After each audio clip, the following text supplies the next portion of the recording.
ನಾಳೆ ಮಾಡುವ ಕೆಲಸವನ್ನು ಇಂದು ಮಾಡು, ಇಂದು ಮಾಡುವ ಕೆಲಸವನ್ನು ಈಗಲೇ ಮಾಡು. ಆದರೆ ನಾಳೆಯ ಬಗ್ಗೆ ಅತಿಯಾದ ಚಿಂತೆ ಮಾಡಬೇಡ. ನಿನ್ನೆ ನಡೆದ ತಪ್ಪುಗಳ ಭಾರವನ್ನು ಹೊತ್ತುಕೊಂಡು ನಡೆಯಬೇಡ. ಹೋಗಿದ್ದು ಹೋಗಿದೆ, ಕಳೆದಿದ್ದು ಕಳೆದಿದೆ.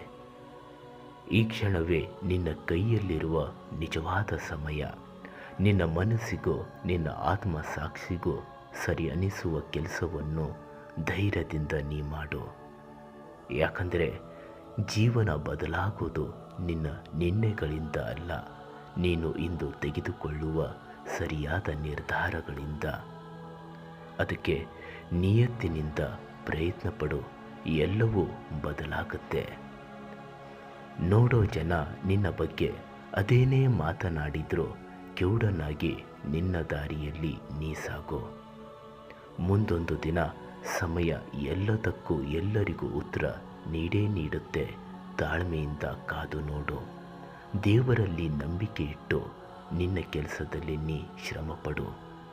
ಪರಿಣಾಮದ ಬಗ್ಗೆ ಜಾಸ್ತಿ ಚಿಂತಿಸದೆ ಪ್ರತಿದಿನ ಸಾಗಿಸು ಜೀವನದ ಬಂಡಿ ನಿನ್ನ ಸಾಧನೆಯ ದಾರಿಯಲ್ಲಿ.